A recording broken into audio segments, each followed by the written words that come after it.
नई बढ़ोतरी के ठीक 3 दिन पहले शुक्रवार को ही केंद्र सरकार ने देश भर में पेट्रोल और डीजल के दोनों की कीमतों में 3-3 रुपए से ज्यादा का इजाफा किया था प्रति लीटर की दर से। उस बढ़ोतरी के बाद दिल्ली में पेट्रोल की कीमत 94 रुपए 77 पैसे से बढ़कर के 97 रुपए 77 पैसे हो गई थी और डीजल 87 रुपए 67 पैसे से बढ़कर 90 रुपए 67 पैसे हो गया था। अब एक बार फिर से दाम बढ़ जाने के बाद परेशानी बढ़ रही है। हर खासवाम इससे प्रभावित हो रहा है। उधर दूध के दाम बढ़ गए, पेट्रोल डीजल पर दाम बढ़ेंगे तो और भी चीज़ों पर इसका असर पड़ेगा। गैस के दाम भी बढ़ाए गए थे, सीएनजी पर भी 2 रुपये बढ़ा दिए गए थे। वो भी चूँकि सिटी एरिया में ज़्यादातर लोग सीएनजी के वाहनों का भी इस्तेमाल करते हैं, लेकिन पेट्रोल और डीजल के दाम बढ़ने की वजह से ट्रांसपोर्टेशन पर भी इसका साफ साफ असर देखने को मिल रहा है। और राजधानी दिल्ली में पेट्रोल 87 पैसे और महंगा हो गया है। अब 98 रुपये 64 पैसे प्रति लीटर की दर से ये बिक रहा है। दिल्ली में डीजल 91 पैसे महंगा होकर के अब 91 रुपये 58 पैसे प्रति लीटर की दर तक पहुंच गया है।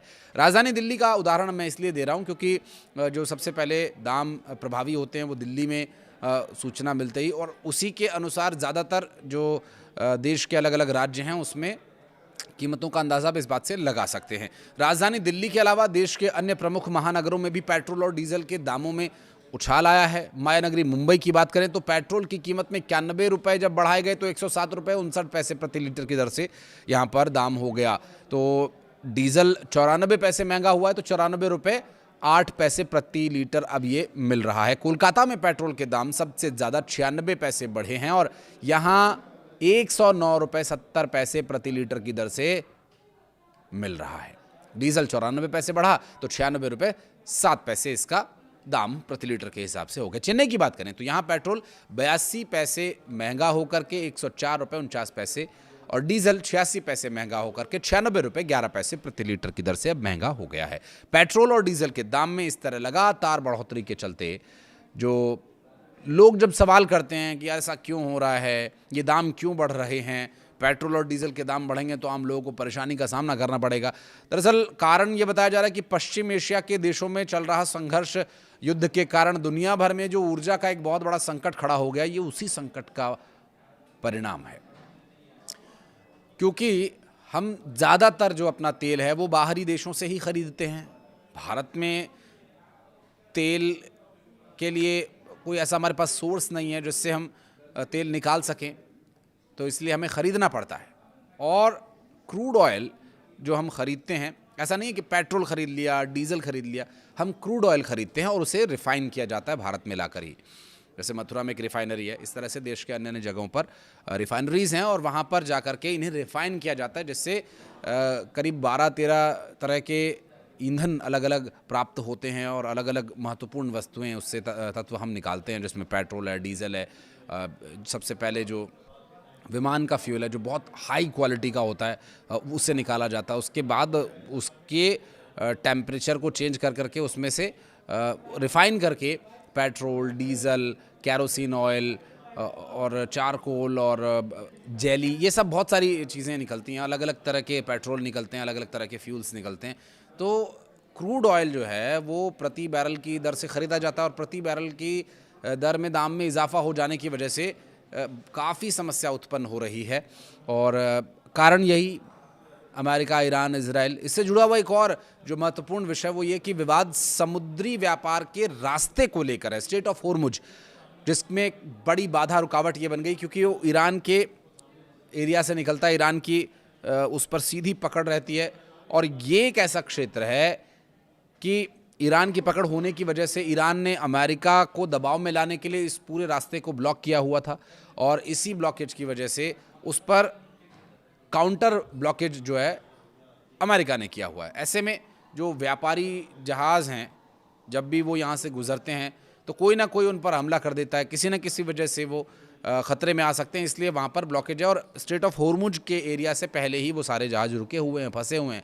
भारत के भी कई जहाज़ फंसे हुए हैं। इस साल 28 फरवरी से अमेरिका और इजराइल के बीच, अमेरिका, इजराइल और ईरान के बीच जो युद्ध शुरू हुआ, जिसमें इजराइल, अमेरिका एक तरफ हैं, सामने ईरान है, उसके बाद से जो क्रूड ऑयल है उसकी कीमत रिकॉर्ड ऊंचाई पर पहुंच गई है। भारत में फिर भी अपेक्षाकृत ये नियंत्रित तरीके से दाम बढ़ाए गए हैं।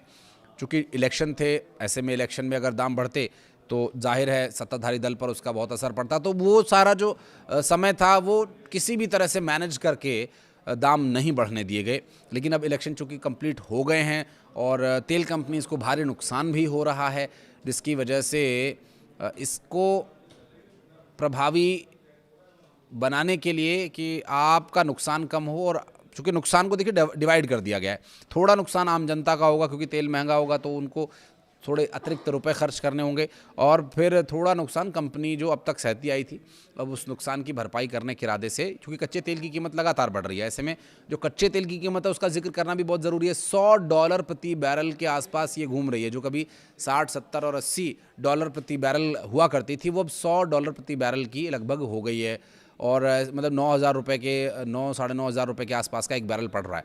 हालांकि मौजूदा अमेरिका के राष्ट्रपति ट्रंप और ईरान इस इलाके में लंबे समय के युद्ध विराम की बातचीत के लिए कोशिश कर रहे हैं। एक और बहुत ही दिलचस्प जानकारी आ रही है, एक बार पुष्टि हो जाए तो उसके लिए एक और अलग से मैं वीडियो आपके लिए लेकर आऊँगा। फिलहाल जो स्थिति है उस पर अगर बात करें तो पेट्रोल और डीजल के दामों में इस तरह की लगातार बढ़ोतरी के पीछे ये अंतर्राष्ट्रीय स्थिति तो है ही, साथ ही उसकी वजह से जो समस्या तेल कंपनीज को आ रही है उसका भी निवारण करना ज़रूरी है।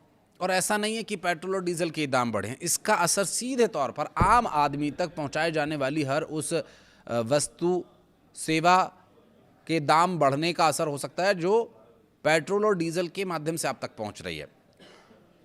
क्योंकि अगर डीजल बढ़ेगा तो चूँकि ज़्यादातर जो भारी लोडिंग वाले वाहन हैं वो ट्रांसपोर्टेशन वाहन सब डीजल से ही चलते हैं, और डीजल के दाम में ज़्यादा इजाफा हो रहा है। पेट्रोल फिर भी अपेक्षाकृत नियंत्रित तरीके से दाम बढ़ रहे हैं, लेकिन डीजल के दाम में ज़्यादा इजाफा हो रहा है। अभी इस हाल ही में जो अभी जिसकी हम आपको जानकारी दे रहे हैं, तो 87 पैसे पेट्रोल बढ़ा है, 91 पैसे डीजल का दाम बढ़ा है। तो 91 पैसे 87 पैसे में करीब 4 पैसे का जो फ़र्क है वो आप देख सकते हैं। इसी तरह पिछली बार भी हमने देखा था ₹3.11, ₹3.14। तो ये जो स्थिति है हर ख़ास आम पर पड़ रही है। उधर दूध के दाम भी ₹1 ₹2 के हिसाब से बढ़ा दिए गए। जो आधा लीटर दूध का पैकेट मिल रहा था उस पर ₹1 और पूरे 1 लीटर पर सीधा सीधा ₹2 का दाम का इजाफा हो गया, क्योंकि ट्रांसपोर्टेशन बढ़ गया ना। तो अब आपके घरों तक, आपके उन सेंटर्स तक जहाँ से आप दूध लेकर आते हैं, वहाँ पहुँचाने में जो वाहन में तेल जलता है तो वो सीधा सीधा असर डालता है। इस वक्त पश्चिमी एशिया के देशों में चल रहे संघर्ष और युद्ध के चलते दुनिया भर में ऊर्जा का एक बहुत बड़ा संकट खड़ा हो गया है। इस संकट का निवारण भी हो रहा है, अभी सूत्रों के हवाले से कुछ जानकारी सामने आ रही है, उस पर भी एक मैं वीडियो आपके लिए लेकर आऊँगा। लेकिन इस विवाद की वजह से समुद्री व्यापार मार्ग जो है काफ़ी महत्वपूर्ण रुकावट यहाँ पर जो उसको हटाना ज़रूरी है। ये स्ट्रेट ऑफ हॉर्मुज की मैं बात कर रहा हूँ। इस साल 28 फरवरी से अमेरिका और इजराइल ईरान के बीच चल रहा संघर्ष एक बड़ी समस्या का कारण बना हुआ है। हालांकि कोशिश ये हो रही है कि किसी तरह से इस युद्ध को रोका जाए, और कुछ, लेकिन सवाल ये है कि जब सब कुछ सामान्य होगा, तेल की आपूर्ति बहाल होगी, ठीक तरीके से तेल मिलेगा, तो क्या इसके दाम घटाए भी जाएंगे? पेट्रोलियम मंत्रालय के अनुसार इस बढ़ोतरी के बाद कंपनीज को दैनिक घाटा करीब 25% कम होकर के 750 करोड़ रुपए रह गया। पहले ये लगभग 1,000 करोड़ तक पहुंच गया था। पेट्रोलियम एवं प्राकृतिक गैसेस मंत्रालय के संयुक्त सचिव सुजाता शर्मा के मुताबिक तेल कंपनीज को घाटे की भरपाई के लिए किसी राहत पैकेज या सब्सिडी पर विचार नहीं किया जा रहा है। ईरान युद्ध के कारण कच्चे तेल की कीमतों में तेजी से उछाल आया, और इसके बावजूद सरकारी कंपनीज 15 मई तक पेट्रोल और डीजल को पुराने दामों पर ही बेचती रहीं, और इस स्थिति में कुछ समय तक भारतीयों को राहत तो मिली, लेकिन ये राहत ज़्यादा लंबी नहीं थी। आगे आने वाले वक्त में राहत मिलेगी या नहीं मिलेगी, ये देखना महत्वपूर्ण होगा। इस पर एक और डिटेल्ड वीडियो मैं आपके लिए लेकर आऊँगा। इस वीडियो को यहाँ तक देखने के लिए बहुत धन्यवाद। कुछ कहना चाहें तो कमेंट सेक्शन में बताइएगा।